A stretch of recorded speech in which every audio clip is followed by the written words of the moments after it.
이사야 22장 1절에서 4절 말씀입니다. 환상의 골짜기에 관한 경고라. 내가 지붕에 올라가면 어찌함인고. 불안하며 떠주는 성 즐거워하던 돌이여 너희의 죽임을 당한 자들은 하나의 죽은 것도 아니요 전쟁에 사망한 것도 아니다. 너의 관원들도 다 함께 도망하였다가 화를 벌이고 결박을 당하였고 너의 멀리 도망한 자들도 발견되어 다 함께 결박을 당하였도다. 그러므로 내가 말하노니 돌이켜 나를 묻지 말지어다. 나는 슬퍼 통곡하노라. 내 딸 백성이 패망하였으므로 말미암아 나를 위로하려고 힘쓰지 말지니라. 아멘. 나라에 관한 경고를 하셨어요. 민족에 대한 경고하셨어요. 근데 지금은 아주 좁은 한 지역을 말씀합니다. 환상의 골짜기. 성경에서 혹시 이 지명을 들어본 적 있으세요? 없지요. 저도 처음 들어봅니다. 환상의 골짜기. 이런 동네가 있었나? 어딜까요, 여기가? 실제로 이름이 환상의 골짜기일까요? 아니면 어떤 의미를 담아서 원래 이름이 환상의 골짜기 아닌데 그 지역에 대한 어떤 영적인 의미를 담아서 지금 지어 붙인 이름일까요? 그리고 그곳이 어디일까요? 궁금하죠? 예, 22장이 아직 많이 남았기 때문에 차츰차츰 풀릴 겁니다. 왜 이렇게 불렀을까? 실제는 장소인가? 아니라면 어디 있긴 한데 왜 이곳을 이 이름을 불렀을까? 그 우리 궁금증을 가지고 말씀 보겠습니다. 환상의 골짜기인데 네가 지붕에 올라가면 어찌함인고 그랬어요. 골짜기가 지붕에 올라갈 수 있을까요? 아니겠죠. 환상의 골짜기라고 불리는 그 지역에 사는 사람들을 말하는 거겠죠. 바벨론에 관한 경고를 한 다음에 네가 우상을 숭배하고, 이거는 바벨론이라는 이름이 우상 숭배한 게 아니고 바벨론이라는 마을, 그 민족, 사람들이 그랬다는 거죠. 그것처럼 환상의 골짜기라 불리는 그 땅에 사는 사람들이 지붕에 올라갔다는 거예요. 어찌함인고 이렇게 물어본 거는 진짜 궁금해서가 아니면 그러면 안 되는데 네가 뭔 생각으로 하지 말아야 할 짓을 했느냐 할 때 이렇게 물어보는 거죠. 경고니까 후자일 가능성이 크죠. 하나님이 몰라서 묻는 것이 아니라 너희가 이렇게 경고를 받을 정도로 지붕에 올라가면 안 되는데 너희가 어쩌자고 지붕에 올라갔느냐 이 말이죠. 왜 올라갔을까요? 책망을 들을 만한 일이 분명히 있을 것인데 2절에 보니까 소란하며 떠들던 성 즐거워하던 고을이여. 아이고 어느 도시 이야기네요 보니까. 환상의 골짜기가 도시구나. 소란하며 떠들다.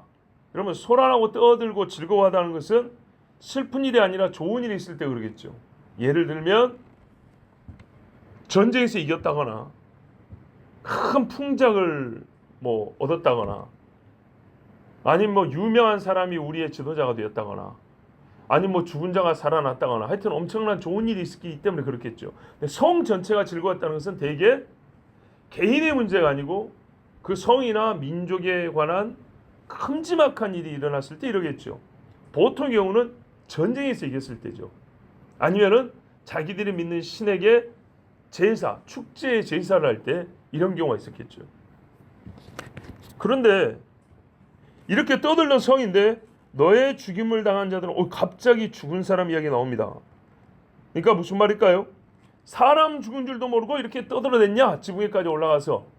아니면 곧 죽을 건데 그것도 모르고 지금은 좋다고 그렇게 올라가서 뛰놀고 소리 지르고 서로 환호성을 지르고 이웃끼리 막 쳐다보고 눈짓하고 막 이렇게 했던 것이냐? 어떤 의미로 들리세요? 후자로 들리죠. 그러니까 나라 중에 어디는 망하여 있고 어디는 죽어 있는데 우리는 살았다고 좋아한 것이냐? 아니면 지금은 살았다고 하지만 곧 다시 죽을 건데 곧 다시 침략을 당하고 곧 다시 해를 당할 건데 잠깐 후를 내다보지 못하고 지금 그냥 좋으니까 먹고 마시자고 떠드는 이런 어떤 역사의식도 없고 장래를 생각하는 그런 사고도 부족하고 즉흥적이고 굉장히 근시안적인 삶을 살고 있는 그런 책망이냐, 그런 사람들의 행태에 대한 책망이냐. 후자일 가능성이 크다고 보시죠. 자, 우리가 느낌만 쫓아오면 안 되지만 경고는 장래에 있을 일에 대하여 말씀한 거잖아요. 그런 전체적인 맥락으로 볼 때 이 성읍이 어떤 괴로운 일을 겪었는데 보니까 하나님의 은혜로 구원을 받고 도움을 받았어요. 그런데 이 사람들이 본질적인 죄가 있을 거 아니에요. 우상 숭배도 버려야 되고 가늠한 것도 버려야 되고 하나님을 대적하여 불순종했던 것도 버려야 하고 회개하고 다시 하나님 앞에 정직하게 살고 바른 제사를 드리고 이래야 될 텐데 그거는 생각도 안 하고 당장 적군이 물러가니까 좋다고 와 환호성을 지렀다 이 말입니다. 속은 하나도 안 바뀌고 그러니까 하나님 뭐래요? 와, 이 정신없는 놈들 봐라. 지금이 저기 올라가가지고 저렇게 떠들면서 춤추면서 노래할 땐가. 지금 잔치 분위기잖아요. 곧 있으면 얼마 있다가 또 죽음의 소식을 듣는다는 거죠. 경고는 전체적으로 지금 그런 맥락이잖아요. 심판의 선고. 자, 너희 죽음 당한 자들인데 칼에 죽은 것도 아니고 전쟁에 사망한 것도 아니라. 오, 이게 무슨 말이에요? 칼과 전쟁이 없다는 얘기가 아니라 칼과 전쟁만 오는 게 아니에요. 기근도 오고요. 역병도 오고요. 서로 자기들 안에 분란도 일어나고요. 이렇게 해서 같이 죽는 겁니다. 그러니까 어떤 사람은 전쟁이 끝났다 하고 좋아했는데 기근으로 굶어 죽는 사람이 생기고요. 왜? 안 변하니까. 야, 적군이 물러갔다. 하나님이 우리를 구원해 주셨다 했는데 갑자기 병으로 한 마을이 쑥대밭이 되어버린다든지 아직 저주가 안 끝났나 보다. 이런 생각을 할 정도의 아주 큰 재난이 기다리고 있는 겁니다. 거기다가 3절 보세요. 너희 관원들도 다 도망했다. 화를 버리고 결박을 당했다. 다른 번역에는 화를 버린 게 아니라 활 쏘는 자들에게 잡혔다. 결박을 당했다. 이렇게 돼 있어요. 자, 이 편으로 보든 저 편으로 보든 무슨 말이에요? 관원들이 누굽니까? 백성을 지켜야 될 사람들이잖아요. 백성을 보호해 줘야 되죠. 그런데 이 사람들이 도망을 갔다는 말은 쫓아오는 사람이 있으니까 도망을 갔다는 얘기겠죠. 예, 또다시 전쟁이 일어난 겁니다. 쫓아오는 사람들인데 활을 버렸다고 해도 무슨 말이에요? 활을 쏜다는 것이 전쟁 상황이잖아요. 무서우니까 무기 버리고 도망갔다는 얘기고 또 활 쏘는 자들에서 결박을 당했다 하더라도 역시나 전쟁 상황이죠.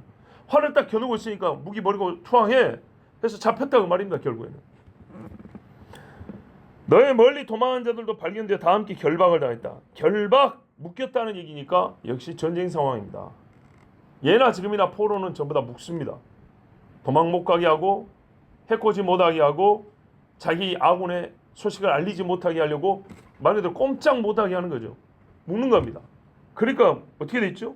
소란하며 떠들던 성 즐거워하던 고리여. 아이고, 잠시 후면 너희 죄가 아직 씻긴 게 아니기 때문에 어떤 일이 벌어진다고요?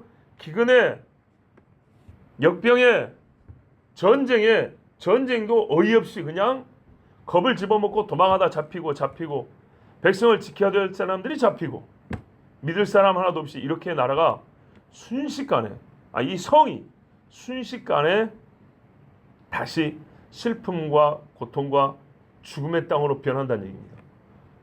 근데 이거를 모르고 그 지붕에 올라가지고 소란하며 떠들며 즐거워하였단 말이냐. 정신이 없는 거죠. 그러므로 내가 말하노니 선지자 이사야가 이걸 봤잖아요. 뭐라 그럽니까? 나를 쳐다보지 마라 그럽니다. 얼굴 보지 말자. 너는 상종을 못할 사람이다. 이런 말이 아니고요. 너무 슬퍼지니까 우리 얼굴을 마주 보지 말자.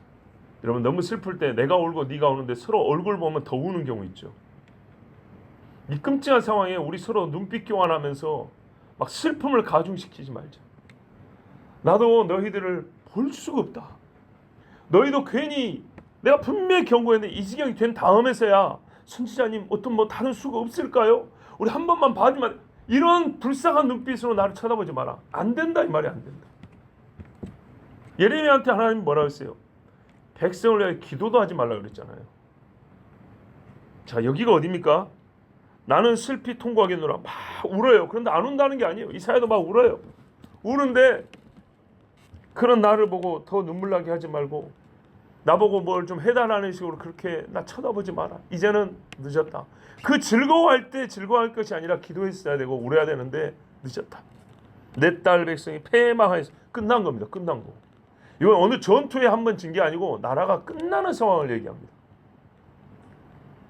우리 주석을 쓴 신학자들이 안타까운 게 그 부분이에요. 이 정도로 선지자가 감정 표현하는 거는 보통 나라가 진짜 끝나는 지경이지, 어느 한 번의 전쟁에 졌다고, 어느 한 번 전투에서 몇만 명이 죽었다고 그런 사건 때문에 이렇게 표현하죠. 큰 사건이고 슬프지만 서로 기도를 더 이상 할 수가 없다. 더 이상 나는 너희를 해줄 기도도 없다. 더 이상 도와줄 방법도 없다. 이런 거는 끝나는 상황이에요. 말씀 그대로 패망하였다 하잖아요. 패망. 물론 번역을 어떤 데는 약탈당했다, 뭐 늑탈, 그러니까 빼앗김을 당했다, 뭐 이렇게도 하는데, 하여튼 이래서 이스라엘 백성이 이 환상의 골짜기가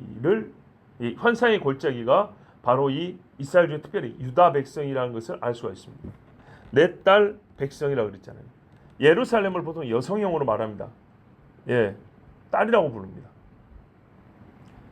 우리나라 말에는 성별 구분이 별로 없잖아요. 실제로 성별이 있는 살아있는 사람이나 짐승을 가리킬 때만 성별이지만 사물에 이런 뭐 피아노나 뭐 에어컨이나 이런 탁자 같은 데는 성별 구분이 없잖아요. 근데 외국 말에는 있는 경우가 있어요. 예. 히브리 말에도 있어요. 그래서 보면 예루살렘 성 같은 경우는 여성형을 씁니다. 그래서 딸이라고 부릅니다. 위로하려고 힘쓰지 말라. 나를 위로하려 힘쓰지 마라. 선지자여, 그래도 아직 남은 자가 있지 않습니까? 선지자여, 그래도 하나님이 다음 약속이 있지 않습니까? 약속이 있더라도 지금 상황이 너무 끔찍하고 슬프기 때문에 지금은요 그냥 울어야 돼요. 그냥 울고 싶은 거예요. 네. 그냥 마음껏 운 다음에 위로를 받든지 하든지, 지금은 이 슬픔을, 우리가 기쁨을 만끽한다는 것처럼 이 말이 좀 좌우가 좀 안 맞긴 하지만 쓴다면 슬픔을 그냥 그대로 느끼는 거예요. 자, 어떤 상황인지 짐작이 되시죠? 그 말이에요, 여러분. 예루살렘을 가리키는 말입니다. 성은 그랬으니까 유다 중에 특별히 예루살렘입니다. 그럼 예루살렘을 왜 환상의 골짜기라고 부를까요? 여러분, 선지자들의 환상이 이곳에서 참 많이 주어졌습니다. 이곳에서 많이 주어졌고 이곳에서 있을 일을 하나님의 환상으로 엄청나게 보여줬습니다. 예루살렘 성이 있는 데는 시온 산이지만 그 전체 예루살렘 주변은요 골짜기와 산이 같이 있는 지역입니다. 골짜기도 다른 지역보다 많습니다. 기드론 골짜기, 흰놈 골짜기 해가지고, 그것도 여호사밧 골짜기라고 기드론 일부를 그렇게 부르기도 하죠. 나중에 심판 골짜기 이렇게 부릅니다. 하몬고개 골짜기, 뭐 이런 이름들 보세요. 예루살렘 산만 얘기하지 않고 산은 높고 그 옆에 골짜기는 깊고 해서 산과 골짜기 같이 있는 지역이라 골짜기라 불러도 틀리지 않습니다. 그런데 여러분, 산은 밝지만 골짜기는 어둡잖아요. 되게 어둡잖아요. 그러니까는 이게 약간 아이러니가 들어있어요. 가장 환상을 많이 받은 동네고 여기서 환상을 제일 많이 주어졌지만 정작 환상이 주어진 그 예루살렘 성 사람들은 환상을 전혀 알지 못하고 어둠의 골짜기로 계속 들어가는 거예요. 그 산 위에서 하나님을 바라보면 밝은 빛 가운데 환상을 다 이해할 수 있고 해석할 수 있고 다음을 준비할 수 있을 건데, 그 높은 데서 외친 선지자들의 외침, 그 본 환상에 대한 말을 듣지 아니하고 어리석게도 흰놈의 골짜기 가운데로 걸어가는, 환상이 주어졌는데 왜 멍청하게 골짜기로 걸어갑니까? 왜 어둠 속으로 들어갑니까? 저 높은 곳에 성전이 세워지고 거기서 하나님 찾으라고 했는데, 그런 반어법적인 의미가 들어가고 있어요. 굳이 예루살렘을 환상의 골짜기로 부른 이유는 환상이 많이 주어졌으나 실제로 골짜기도 있고요. 그러니까 자기를 가리킨 줄 알죠. 그러나 골짜기라는 것은 대개 산꼭대기보다는 어두운 곳이고 낮은 곳이란 말이죠. 하나님 환상 볼 때마다 선지자들을 골짜기 속에 쪼그려 앉아가지고 바위 틈새에서 보게, 그러진 않았어요. 성전 높은 곳에서 보게 하고요, 산 위에서 기도할 때도 보게 하고요. 그러나 이 환상의 골짜기는 시온산에서 환상을 많이 주셨고 많이 해석해 주셨고 많이 외쳤고, 그리고 이곳에 일어날 일에 대하여 어떤 것은 제일 많이 환상을 보여줬어요. 그런데도 바로 이곳에 환상을 받고 사는 환상의 성읍이라고 할 수 있는 예루살렘 사람들은 그 환상, 하나님 주신 장래에 있을 일에 대하여 전혀 듣지 않았어요. 그리고 그냥 일어나는 조금의 좋은 일 있으면 헤헤헤 거리고 하나님 없이 인간적인 즐거움만 만끽했어요. 그랬더니 어떻게 됐습니까? 18만 5천 아수르는 물러갔어도 그 다음에는요, 바벨론이 와서 싹 없애버렸습니다. 예루살렘 성까지 허물어버리고 제사장들도 다 잡아가고, 정말 선지자들이 나를 위로하려고 하지 마라 할 정도로 엄청난 사건이 일어났습니다. 그 환상 도대체 어디다 처박아 놓은 겁니까? 그 귀한 환상들, 그 중에 10분의 1이라도 기억하고 평시에 생각하고 기도하였다면 좋은 일은 임하였을 것이지만 좋지 않은 일은 막을 수 있었을 겁니다. 그런데 이들은 세상 어느 백성에도 하나님께서 거의 주지 않았던 하나님이 하실 일을 그 종 선지자들에 나타내시고, 그 선지자들이 다 이스라엘 사람들인데 그거를 진짜 이 세상 말로, 자 이런 말 진짜 오늘 처음 씁니다. 몰빵을 해줬어요. 몰빵을. 유다 사람들에게 다 줬다고요. 비율로 보자면 전 세계 다 모아도 1%도 안 될 거예요. 장래 있을 일에 대해서 이스라엘 사람들에게 100% 다 줬는데 이 사람들이 그 중에 1%라도 귀하게 여기고 그 말씀을 기억하면서 하나님 앞에 엎드렸다면 살았을 것을. 선지자가 위로를 거절할 정도로, 그러니까 예레미야만 슬퍼한 게 아니고 예레미야는 실제로 겪었잖아요. 이사야는 겪기 전에 눈으로 봤잖아요.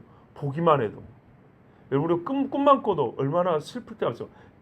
제가 20살 때 처음으로 슬퍼서 울면서 제가 우는 소리에 잠을 깼거든요. 근데 지금 25년이 넘었는데 최근에도 울면서 잠을 깬 적이 있어요. 꿈도 그 정도인데 환상은 얼마나 진짜인지. 사도 요한은요, 주님 다시 오실 때 환상을 보고요, 와, 이 육체가 감당할 수가 없었어요. 다니엘도 마찬가지죠. 이사야가 이 환상을 보고 오늘 이렇게 말했습니다. 우리 서로 눈을 마주치지 말자. 이날에는 서로 위로하려고 하지도 말자. 아직 안 끝났습니다. 여러분, 환상의 골짜기에 대한 예언이 진짜 하나님께서 그 어둠 속에 사는 사람들의 환상을 참 많이 주셨습니다. 그렇게 보면 우리에게도 지금 얼마나 많은 환상을 주신지입니다. 지금 전 세계에 일어난 일들을 우리는요, 어떤 면에서 환상보다 더 리얼하게 보고 있습니다. 이 땅에 일어난 일들도 그렇고 여러 미디어를 통해서 이렇게 보는 것들도 있잖아요. 근데 실제로 찍어서 보내준 거 아닙니까? 그런 것들을 보면 붕이 일어나는 곳이 있고, 큰 자연재해로 하나님의 심판으로 국지적이지만 그렇게 죽어가는 것이고, 장래에 머지않아 일어날 일들을 보면 지금 세계적으로 큰 영향을 미쳤는 이 전쟁, 여러분 가만히 생각해보세요. 세계 군사 강국 2위인 나라가 전쟁을 하는 겁니다. 요 두 2위인 러시아하고 우크라이나 전쟁은요, 표현하자면 그 규모가 작은 나라 10개 묶어 싸우는 거하고 맞먹을 정도의 전쟁의 규모라고 생각하시면 됩니다. 네. 그 전쟁이 전선 있잖아요.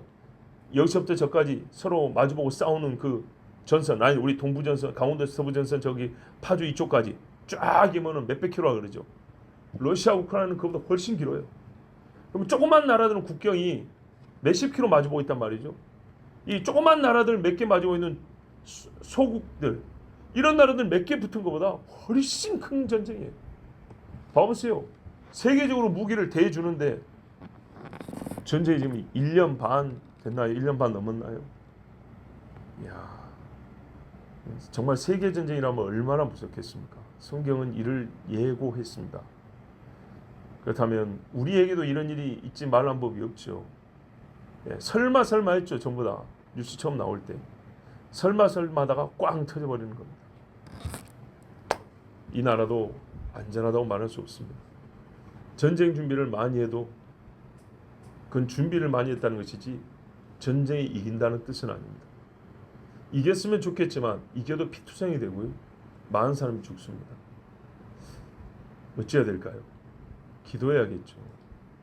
하나님 앞에 이 땅의 교회와 우리 신앙을 놓고 기도해야겠죠. 왜냐하면 이 땅에는 하나님께로 돌아간 분들이 꽤 많지만은 그들을 통해서나 지금 있는 하나님의 사람들을 통해서나 정말 많은 환상들이 주어졌습니다. 눈 감으면 보면은 그것만 얘기하는 게 아닙니다.